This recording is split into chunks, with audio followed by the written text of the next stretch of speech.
Hi, I'm Kate Olguin, lead designer on The Walking Dead Betrayal. Today, I'll be giving you an overview of how to play the game so you'll be prepared to fight walkers and your friends. In The Walking Dead Betrayal, you'll be part of a group of survivors racing against the clock to repair the objective and make your escape. You only have 30 minutes before you're overrun by an oncoming walker herd, and walkers aren't the only threat out there. There are incognito traitors in the group who are trying to sabotage and prevent the escape at any cost. In a full 8-player game, there will be 6 survivors working to repair the objective and escape, and 2 traitors trying to stop them. When a match starts, you'll be assigned a role, and maybe one of those traitors will be you. Make sure to keep your role a secret from other players. If you're a survivor, you'll also be assigned a secondary role, such as Tailor or Bodyguard. Each role has an additional ability that you can use to help your team, or just help yourself. But be careful, some of these abilities can look suspicious and might make other people think you're the traitor. Some matches have a neutral role called the Bereaved. The Bereaved must poison every living player in the match so that they can pick a new role. The Bereaved is a threat to survivors and traitors alike, so be wary of them. You can view your role in the upper right corner of the screen, or view it in more detail at the table within the Safe Zone Church. In the upper left corner of the screen, you'll see your health meter. As long as your health is above the red line, you'll be able to fend off bites from walkers, though you'll still take damage from their attacks. If your health is below the red line, walkers can bite and infect you. If you're infected, a timer will appear above your head, counting down to the moment you become a walker. Underneath the health meter is your food meter. You'll need to eat to keep your energy levels up. If your food meter is depleted, you'll begin to starve, and your health meter will steadily drain. You can sate your hunger with the berries and mushrooms found across the map, and there are even a few berry bushes in the safe zone.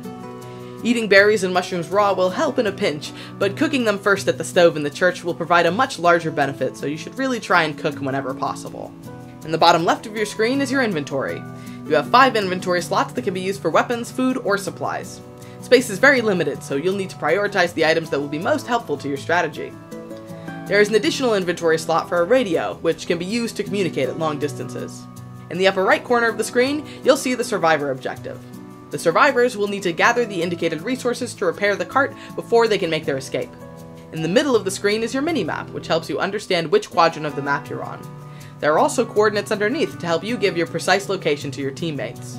You'll start each match in the church within the safe zone, which houses the stove for cooking food, the weapons crafting table for crafting weapons, and the item crafting table for crafting resources, traps, and radios. The red mailboxes in the game are dead drops. Players can use them to vote and share items from across the map, and they also include a special inventory for traitors. If you suspect someone is the traitor, you can vote at a dead drop to have them exiled from the safe zone. This will bar them from the safe zone unless someone lets them in. It will also prevent them from sabotaging the objective. If you place an item in one dead drop, it will be accessible from any other dead drop on the map. Traitors have an extra section that contains additional items to assist their nefarious plans. The last element of the church is the storage box. If you have items that you want to share with the rest of the team, you can put them in here. Once you head out of the church, you'll want to head to the survivor objective building. There are several spears outside of it, so you'll want to pick one up before you leave the safe zone.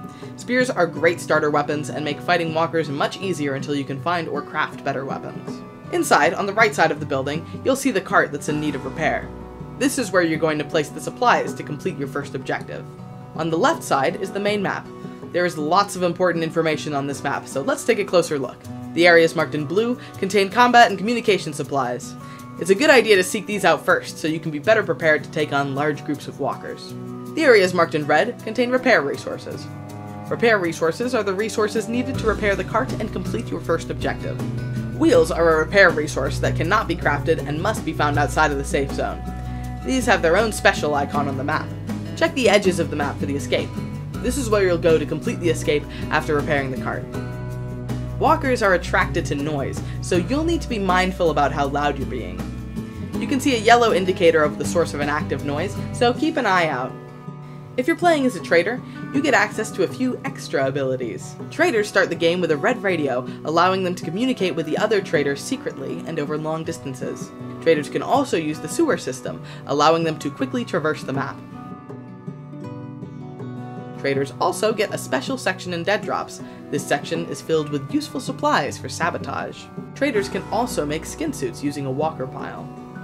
Skin suits allow players to blend in with other walkers for a limited amount of time, and they're great for accessing buildings that are overrun by walkers or for sneaking up on unsuspecting survivors. There are tons of creative possibilities for how traders can betray the team. They can jam the gates to let walkers into the safe zone, steal items from the objective, set traps, poison food in crates, unleash walkers in blocked off areas, set off noisy alarms, and more. If your character dies in the game, death doesn't need to be the end. You can keep on playing as a walker and try and seek revenge on those who wronged you. When spectating, you can use the right and left click buttons to immediately find other players, or fly around the map with the free cam to find a herd of walkers to influence. Once you've spotted a walker you'd like to control, you can use the E button to take control of it.